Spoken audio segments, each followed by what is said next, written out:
Sourav Ganguly will officially end his term in BCCI on Tuesday, but he has already made a bid to become the president of Cricket Association of Bengal. Now he has decided to file his nomination for the post of president and will come up with a panel on 20th of October. All of this comes after Sourav Ganguly, the ex-president, at an event in Kolkata said 2 days ago that no one can stay an administrator forever, no one can stay a cricketer forever. Let's listen into what he had to say. So it was a great journey, a lot of learning experience, but the challenge of being a player was completely different. So you can't compare both. You can't play forever, you can't be an administrator forever. See, I did 8 years of administration. I was president of CAB for 5 years and was president of the board for 3 years. All this have tenures, have terms, after which you have to leave and which you have to go.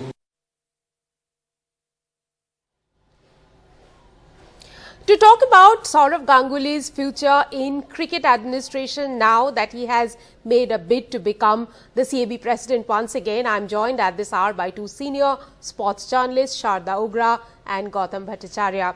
Sharda, 48 hours later, Sourav Ganguly has a change of heart.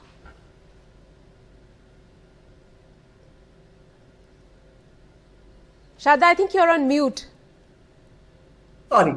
I said, Rika, Sunday morning and we're talking about Sourav, which is fantastic. I mean, I was just so not delighted.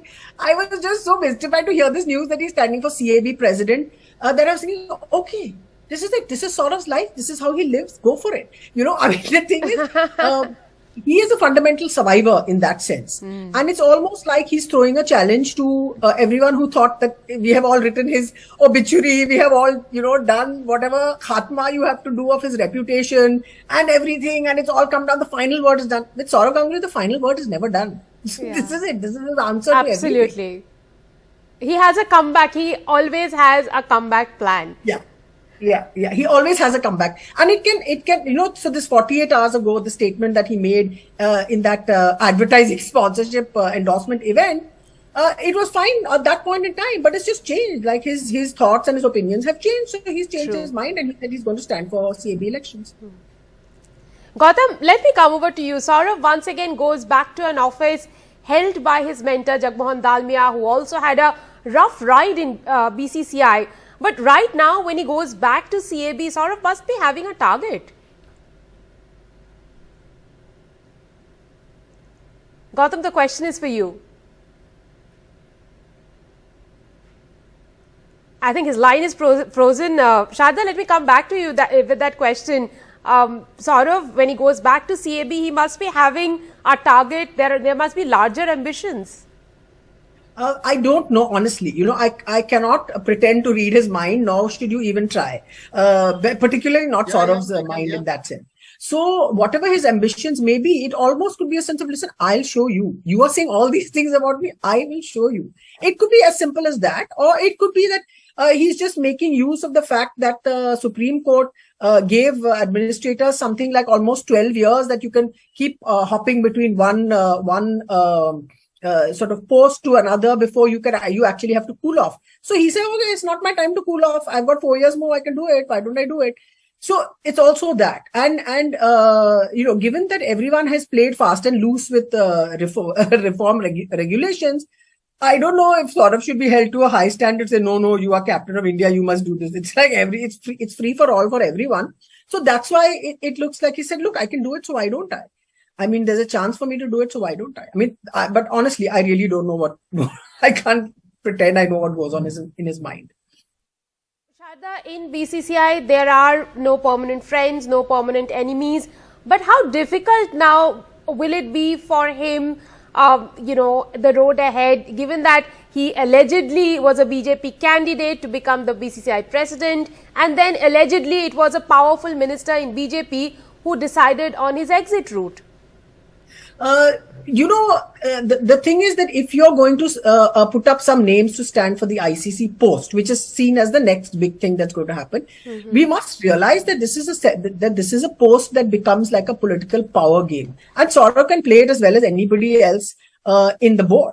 And we heard all the stories, various versions of what happened on the meeting where he was dethroned, so to speak. That are all the people in the current administration, he was the only one who had to go. But you have to say there is mass hypocrisy at this level that's on. And he just happened to be on the wrong side of it. So I think, I don't think he wants to be ICC president particularly. Again, like, God, I mean, I should not be trying to read his mind. But I don't think, just for the heck of saying that you think I can't do this, I can do this, it could just be that. It could just be that, like you said, the perpetual comeback. Like, you can't write me out. And it's almost like he'll be there. We assume that he's going to win the CAB elections, right? We almost that he will be there to poke in the eye of all the people at the top brass. And if you have to go and take quotes from, the BCCI secretary, or if you have to take quotes from the CAB president, who's going to give you the better quotes? So all journalists are, where they're going to go. Obviously the latter, not the former. Sharda, that goes without saying. Let me go back to Gautam. Gautam, let me ask you, what is Sourav Ganguly's ultimate aim? Now that he goes back to CAB, where do we see him next? Well, Rika, as both of you agreed, I mean, Sourav has a good 4 years which he can serve as the CAB president. And as per the Lodha committee recommendations, this keeps him in the limelight. I mean, if Dada attends the working committee meetings at the BCCI, it does make a difference.